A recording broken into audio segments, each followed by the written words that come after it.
అందరికీ నమస్కారం. ఈరోజు మనం ఒక చాలా ఆసక్తికరమైన ప్రశ్న గురించి మాట్లాడుకోబోతున్నాం. అదేంటంటే, దేవుడి దగ్గరికి వెళ్ళినప్పుడు ప్రార్థనలో అసలు మనం ఏమీ అడగాలి? ఆలోచిస్తే ఇది చాలా సింపుల్ ప్రశ్నలా అనిపించొచ్చు, కానీ దీనికి సమాధానం మన ఆధ్యాత్మిక ప్రయాణాన్నే మార్చేగలదు.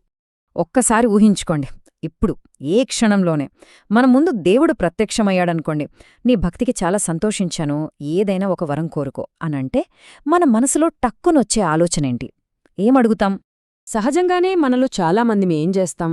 మన రోజువారీ కష్టాల గురించో, మనకు కావలసిన వస్తువుల గురించో ఆలోచిస్తాం కదూ? మన కోరికలన్నీ సాధారణంగా తాత్కాలికమైన ఈ ప్రాపంచిక విషయాల చుట్టూనే తిరుగుతూ ఉంటాయి.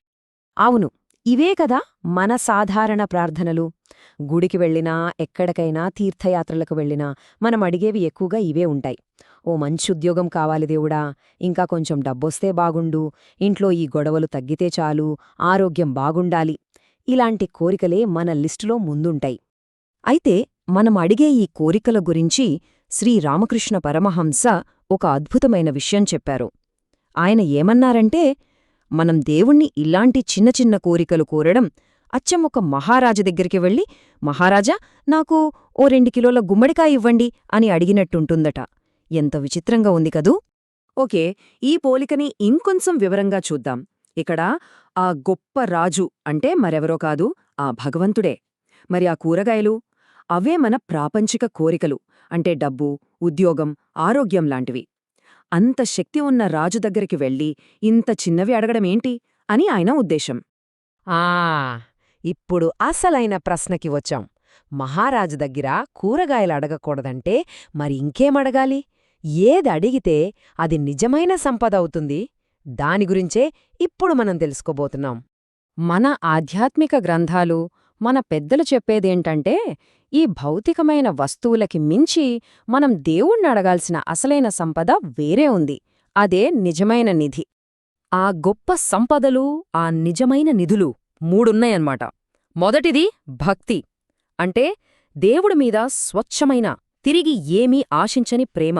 రెండవది జ్ఞానం, ఈ ప్రపంచమసలు ఏంటి, దీని నిజస్వరూపమేంటి అని తెలుసుకునే తెలివి. ఇక మూడవది వైరాగ్యం. వైరాగ్యం అంటే అన్నీ వదిలేయడం కాదు, ప్రాపంచిక విషయాలకు అత్తుకుపోకుండా, వాటికి బానిస కాకుండా ఉండగలగడం. అసలు దేవుణ్ణి అడగాల్సింది ఇవి. అయితే ఇక్కడ ఒక ముఖ్యమైన విషయం ఉంది. సరే, భక్తి, జ్ఞానం, వైరాగ్యం అడగాలని తెలుసుకున్నాం. కాని కేవలం తెలుసుకుంటే సరిపోదు, వాటిని మనస్ఫూర్తిగా కోరుకోవాలి అనే ఒక గ్రహింపు, ఒక స్పష్టత మనకు కలగాలి. దీన్నే అవగాహన అంటాం. అంటే ఏది శాశ్వతం, ఏది అశాశ్వతమని తెలుసుకునే ఒక స్పష్టత. ఈ క్షణికమైన కోరికల నుంచి మనస్సును మళ్లించి ఉన్నతమైన వాటిని అడగడానికి కావలసిన లోతైన గ్రహింపన్మాట.